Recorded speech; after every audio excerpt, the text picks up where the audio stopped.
Bonjour, je m'appelle Ralph et dans cette série sur OpenPlotter, aujourd'hui nous allons installer un capteur inertiel, c'est-à-dire un accéléromètre, un gyroscope et un compas. Alors cette vidéo n'est pas très longue, mais elle est à cheval sur ma prochaine série qui concerne PyPilot, le pilote automatique. Alors le capteur que nous allons mettre en place est un MPU 9250 sur le bus I2C, hein. Ce capteur contient 3 accéléromètres, 3 gyroscopes et 3 magnétomètres. En fait, 3 accéléromètres, c'est un accéléromètre qui permet de mesurer l'accélération suivant les 3 axes X, Y, Z. De même pour le gyroscope et le magnétomètre, qui lui nous permettra de mesurer essentiellement le champ magnétique terrestre et donc d'avoir un compas.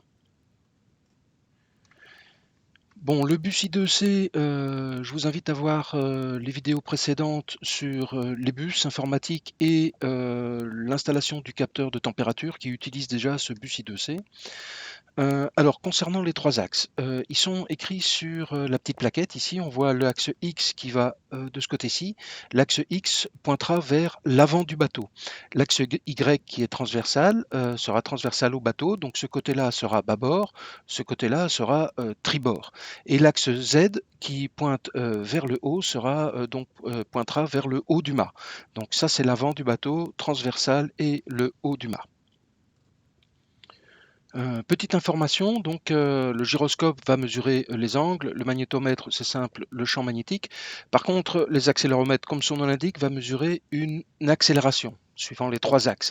Alors, ce n'est pas une vitesse ni un déplacement, c'est bien une accélération, c'est-à-dire une vitesse de vitesse, hein. C'est quand j'accélère ou je décélère. Si mon bateau se déplace à vitesse constante, il ne mesure rien. En fait, c'est pas vrai, il mesure toujours quelque chose, c'est la force de pesanteur. En effet, on se rappelle de Newton, celui qui était assis sous l'arbre et qui a pris une pomme sur la tête. Il a trouvé la formule suivante qui est la force égale la masse fois l'accélération, F égale ma. Et sur la Terre, l'accélération c'est g, évidemment. Donc on a en permanence un g vers le bas ici, qui est la force d'attraction terrestre. Donc ce 1G va évidemment vers le bas que lorsque mon capteur est à plat. Quand mon capteur n'est pas à plat, cette force se répartit suivant les autres axes. Je vous explique ça maintenant, hein. Donc, si voilà mon fameux 3-mâts, fin comme un oiseau, il est à plat, il a toujours en permanence une force de 1G suivant l'axe Z vers le bas, moins Z, parce que, ben, voilà, il est attiré en permanence par la force d'attraction terrestre. Par contre, si jamais mon bateau est à la gîte, cette force de pesanteur qui est toujours verticale va se décomposer en 2 composantes. Une suivant l'axe Z, hein, mon capteur, lui, imaginons qu'il est à plat sur le pont du bateau. Donc il va y avoir une composante suivant l'axe Z et une composante suivant l'axe Y. En mesurant ces 2 composantes, je vais pouvoir calculer le degré de gîte de mon bateau. Alors comment connecter tout ça au Raspberry Pi? Je vous renvoie sur les 2 vidéos que j'ai fait, la première sur le bus I2C et la deuxième sur le capteur de température que nous avons déjà connecté à notre Raspberry Pi. Ici, c'est aussi un capteur avec le bus I2C, hein, donc on va utiliser VCC et ground, ça c'est l'alimentation de notre capteur, et SCL et SDA, la clock et les datas de notre bus I2C. Donc, le premier ici, le VCC, sera connecté à la borne numéro 1 de notre Raspberry Pi. Donc, je vous rappelle, pour la numérotation des bornes, c'est 1, 2 à droite, 3, 4, ça va en zigzag, hein. Donc, 1, 3, 5 ici sont les uns en dessous des autres. Donc, ça, c'est la colonne des impairs, la colonne des pairs. Donc, le premier ici, VCC, va aller se connecter à la borne numéro 1. Le deuxième, le ground, donc lui va se connecter à la borne numéro 9. SCL, qui est notre clock, va aller se connecter à la borne numéro 5. Et SDA, qui sont les datas, va aller se connecter à la borne numéro 3. Donc voilà, pour résumer, VCC borne 1, ground borne 9, SCL borne 5, SDA borne 3. Voilà. Vous avez ici un petit récapitulatif de comment vous branchez. Alors, il se pourrait que si vous avez fait la vidéo précédente sur le capteur de température, que la borne 1, 9, 5 et 3 soit déjà prise. C'est pas grave. Les deux capteurs vont tous se connecter à la même borne. Donc, vous avez à la borne 1, en fait, vous vous débrouillez pour qu'il y ait deux fils qui partent, un vers chaque capteur. Pareil pour la borne 9, il y aura deux fils qui partiront ou un fil qui se sépare en deux pour chacun des capteurs, hein, si jamais vous en mettez plusieurs. Voici le montage avec les capteurs connectés. Bon, c'est un montage temporaire, mais bien suffisant pour la vidéo, donc le Raspberry Pi. Ici, je me suis fait une petite plaquette pour pouvoir brancher plusieurs capteurs. Donc nous avons ici le capteur de température tel que décrit dans la vidéo précédente. Et ici, le capteur inertiel avec l'axe X vers l'avant du bateau, Y transversal au bateau, et l'axe Z vers le haut. Voilà. Donc ça, c'est pour la connexion. Alors, pour faire fonctionner notre capteur inertiel, nous allons devoir installer la fonctionnalité PiPilot. En effet, si vous avez déjà installé le capteur de température et le bus I2C, quand vous allez dans OpenPlotter I2C, ici, vous verrez votre capteur de température, humidité et pression atmosphérique, et vous ne pouvez pas ajouter ici votre capteur inertiel.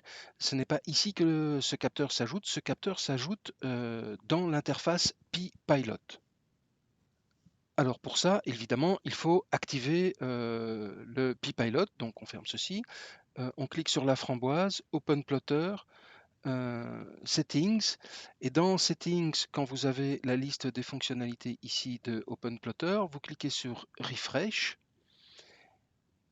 et vous cherchez PiPilot là, et moi il est déjà installé, et vous sélectionnez, si jamais il n'est pas installé, vous sélectionnez la ligne et vous cliquez sur Install. Alors, bien que ce capteur inertiel ne se configure pas via le bus I2C de OpenPlotter, il faut bien évidemment activer le bus I2C sur le Raspberry Pi. Je vous renvoie pour cela à la vidéo OpenPlotter les brèves, comment activer le bus I2C. Hein. Donc c'est la framboise, préférences, configuration du Raspberry Pi, et là, dans Interface, vous devez activer ici, activer le bus I2C. Donc une fois que tout ça est installé, vous cliquez sur la framboise et normalement PiPilot est installé. Donc vous allez dans OpenPlotter et là vous avez un menu PiPilot qui est ici. Donc vous cliquez dessus, la petite fenêtre s'ouvre et vous remarquez que si votre capteur est correctement connecté, il va automatiquement vous afficher ici Detected IMU et votre capteur est automatiquement détecté par PiPilot. Il n'y a absolument rien à faire. Voilà, votre capteur est activé. La seule chose que nous allons devoir faire, évidemment, c'est le calibrer. Alors, quand je dis qu'il n'y a rien à faire pour le capteur, c'est pas tout à fait vrai. Il va au moins falloir dire à PiPilot d'envoyer les données du capteur inertiel à notre serveur SignalK. Donc pour ça, on ira dans Connexion et vous allez voir ici qu'il y a deux lignes, une NMEA 0183 avec toute une série de choses et on va devoir ajouter les deux. Alors, pourquoi devons-nous ajouter les deux? En fait, logiquement, on pourrait se dire qu'on doit juste ajouter la première puisqu'elle nous fait le heading, donc le cap magnétique, elle nous fait le heel, le pitch, et ça, logiquement, c'est le roulis et le tangage. Et on devrait avoir assez avec ça. Mais en réalité, si on ajoute que cette ligne-ci, ce qui est écrit ici n'est pas juste. Si on ajoute que cette ligne-là, elle nous donne, on n'aura que le cap magnétique. Il faut ajouter la deuxième ligne qui est ici en dessous comme connexion pour avoir le roulis et le tangage. Donc pour ce faire, c'est relativement simple. On choisit la première ligne, on clique sur Add a connection. Voilà, on attend, il redémarre le serveur SignalK. On attend les quelques secondes.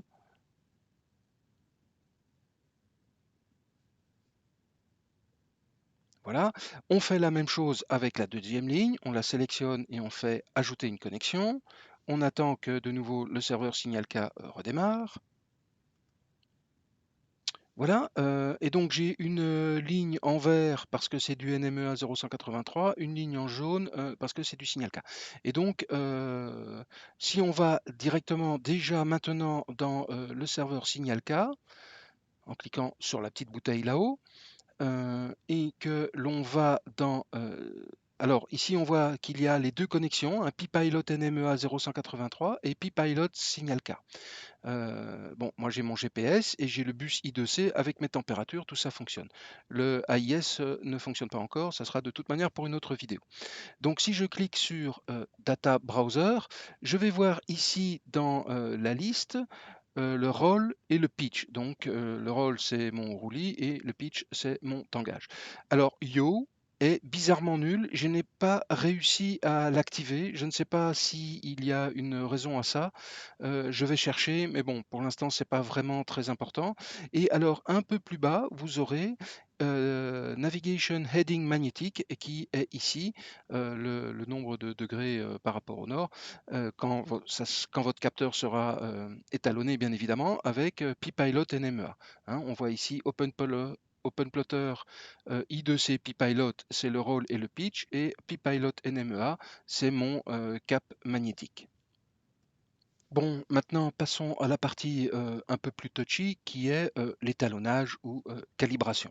Donc pour ce faire, c'est relativement simple. On clique sur calibration, mais avant cela, je vous explique ce qu'il faut faire. Donc pour étalonner notre capteur inertiel, il y a 4 étapes à faire. La première étape, on va étalonner l'accéléromètre. C'est celui qui va donc nous permettre de savoir dans quelle direction on se déplace. Une fois que l'accéléromètre est étalonné, on met à niveau le bateau pour qu'il règle les zéros du pitch et du roll, donc du roulis et du tangage. Une fois que ceci est fait, on pourra étalonner le compas. Voilà, et une fois que le compas est étalonné, on pourra régler le décalage du compas ou sa compensation pour qu'il nous donne la bonne direction. Donc, pour calibrer, première étape, on clique sur Calibration. Il y a une petite fenêtre qui s'ouvre, voilà, qu'on va agrandir. Voilà. Donc, première opération, vous allez dans accéléromètre, voilà. Et à partir d'ici, on va équilibrer l'accéléromètre. Donc, vous voyez ici, en bas, là, la dernière fois que j'ai fait l'étalonnage de l'accéléromètre, c'était il y a 2 jours, 4 heures et 16 minutes. Et donc, quand l'étalonnage est terminé, ceci se remet à zéro. Donc, c'est parti, je vous explique comment on étalonne l'accéléromètre.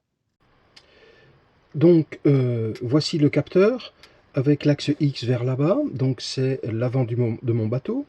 Et imaginez qu'il y ait une boîte autour du capteur, et vous allez donc devoir tourner le capteur pour le mettre sur chacune des faces de la boîte. Hein, donc vous prendrez le capteur, vous le placerez sur cette face-ci, et vous compterez 1, 2, 3, 4, 5. Puis vous le mettrez sur la face du haut, 1, 2, 3, 4, 5. Sur l'autre face du côté de la boîte, 1, 2, 3, 4, 5. Retour en bas. Une fois que ça c'est fait, on fera sur les autres faces. La face du fond là-bas, 1, 2, 3, 4, 5. On tourne 1, 2, 3, 4, 5. On revient de ce côté-ci de la boîte 1, 2, 3, 4, 5 et on revient en bas 1, 2, 3, 4, 5. Donc chaque fois vous comptez quelques secondes sur chaque face. Une fois que ça c'est fait, vous vous mettrez là, ici, et puis vous compterez 1, 2, 3, 4, 5, et puis on fait les rotations dans ce sens-ci, 1, 2, 3, 4, 5, 1, 2, 3, 4, 5, 1, 2, 3, 4, 5. Donc vous faites bien une rotation sur les 3 axes, comme si c'était chaque côté d'une boîte, et vous placez le capteur sur la face de la boîte, sur la face de la boîte, sur la face de la boîte, et pareil sur celle-ci, et vous comptez chaque fois quelques secondes. Et vous verrez alors des petits points rouges sur la sphère, que je vais vous montrer, et ces petits points rouges se déplacent, et chaque fois que vous bougez, les petits points rouges disparaissent et deviennent jaunes à la position du capteur. Et quand vous aurez fait tous les points cardinaux de votre boîte, à ce moment-là, votre capteur sera étalonné. Voilà, vous allez voir ici sur la sphère, au fur et à mesure que je déplace l'accéléromètre sur les petites faces imaginaires de ma boîte, des petits points rouges, voilà. J'attends un petit peu, que ça devienne jaune. Je redéplace l'accéléromètre, j'attends un petit peu, ça va devenir jaune. Je redéplace sur la phase suivante, j'attends un petit peu, ça devient jaune, etc., etc. Je fais ça sur toutes les faces de ma boîte imaginaire autour de mon capteur et suivant les trois axes de rotation. Donc ici, j'attends un petit peu, bon, j'ai un peu du mal à tenir mon capteur. Voilà, j'attends, ça devient jaune, je fais ça sur la phase suivante, etc., etc. Et quand j'aurai fait toutes les phases suivant tous les axes de rotation, l'âge calibration age va automatiquement se remettre à 0.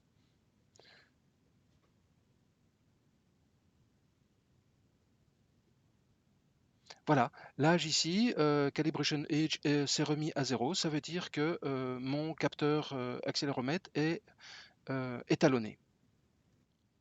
Voilà, la première phase est terminée, l'accéléromètre est étalonné, donc on clique sur alignement, on considère que donc le capteur est fixé sur le bateau et on clique sur Boat is level, donc le bateau est à plat, hein. Vous faites ça quand vous êtes au port dans un endroit calme, vous attendez un petit peu, il va remettre à 0 ici les heal et les pitch ici ont été remis à 0.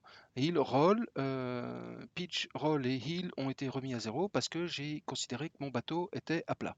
Voilà. Donc maintenant, si vous touchez à votre capteur, vous allez voir votre bateau bouger, se lever, descendre ou ou gîter à bâbord ou à tribord.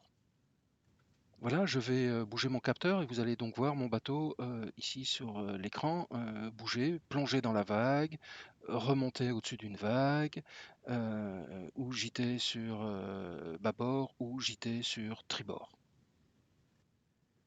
Bon, l'étape suivante va consister à étalonner le compas ici. Je vous explique ça maintenant. Pour calibrer le compas, donc j'ai toujours mon capteur avec l'axe X vers l'avant du bateau. C'est assez simple, il suffit de lui faire en restant à plat, un tour complet sur lui-même. Voilà, il vous faudra faire ça et je vais vous montrer ça. Alors l'autre solution, si jamais vous êtes déjà à bord et qu'il est fixé, ben, vous sortez par temps calme et vous faites des ronds dans l'eau avec votre bateau. Voilà, je vais faire tourner mon capteur à 360 degrés.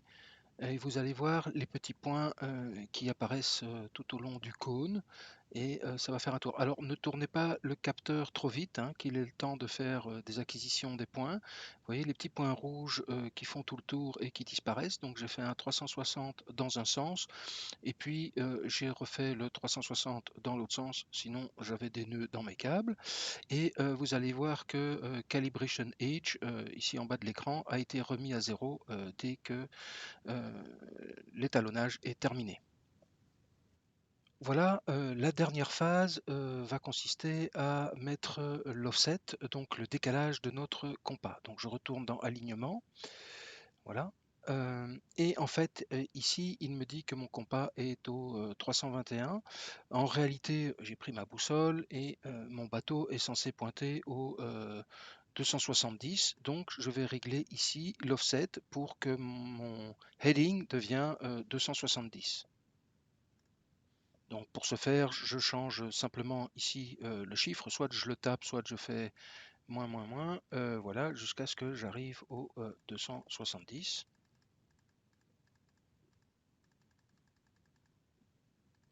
Qui correspond évidemment à plein ouest. Voilà, j'y suis presque. Voilà. Et là, mon compas et mon capteur inertiel est complètement étalonné. Maintenant, je peux l'utiliser. Donc, je ferme cette fenêtre, je reviens dans la fenêtre P-Pilot et je m'assure bien que les deux connexions, hein, je vous avais dit d'ajouter les deux connexions, la NMEA 0 et le signal K. Voilà. Bon, nous allons regarder un petit peu les données que cela nous donne. Donc on va aller dans Signal K, hein, la petite bouteille, toujours pareil. On va aller dans Data Browser, là, voir les données qu'on reçoit. Alors donc on a le roll et le pitch ici qui s'affichent et qui viennent du bus I2C, mais géré par P-Pilot, hein, ici on voit tout de suite. Et vous avez un peu plus bas, navigation heading magnétique, ici 4,87. Alors attention, ce chiffre, ce sont des radians, pas des degrés. Si vous voulez avoir ça en degrés, vous divisez par pi et vous multipliez par 180. Allons jeter maintenant un œil dans OpenCPN. Donc je ferme ceci, je démarre OpenCPN. Alors ici, c'est un petit peu plus compliqué. Parce que tout va dépendre de vos connexions. J'en ai un petit peu parlé dans la vidéo précédente. Et dans la vidéo précédente, je pense que j'ai pas pris le bon choix en gardant deux connexions ouvertes. Donc les connexions que j'ai ici, dans paramètres connexion, si la première ici c'est NMEA 0183 et la suivante c'est signal K. Dans ma vidéo précédente, je dis que je vais garder les deux parce que je voulais avoir les informations sur les satellites. Mon problème ici, c'est quand je garde les deux et que je fais appliquer, euh, ok, j'ai un problème avec le compas. Si je redémarre OpenCPN, avec mes deux connexions, mon compas ne m'affiche rien de bon. Voilà, il m'affiche ici 2 degrés, ce qui ne correspond pas du tout à l'orientation de mon compas. Donc en fait, j'ai l'impression qu'il y a un conflit dans les phrases NMEA envoyées par P-Pilot et par Signal K. Donc ce que j'ai décidé de faire, alors je changerai peut-être d'avis dans les prochaines vidéos, pour l'instant j'ai décidé de garder Signal K, c'est-à-dire que je vais me débrouiller pour envoyer toutes les données dans Signal K et que Signal K me forward les données vers mes applications. Donc là par contre si je fais ça, OK, et vous allez voir, mon compas, lui, va tout d'un coup se mettre à afficher le bon cap. Voilà, ici, il m'affiche 280, c'est le cap de mon capteur. Voilà. Ici à droite, par contre, vous avez Heel et Pitch, hein, donc 0,2, 0,2. Donc mon capteur est à plat. Si je le bouge, vous verrez ces deux valeurs bouger aussi, vers bâbord ou vers tribord pour le heel, en fonction de si je gîte, et mon pitch vers le bas ou vers le haut, en fonction de si je plonge dans la vague ou si je remonte la vague. Voilà, ça sera tout pour cette fois-ci. Merci, à la prochaine.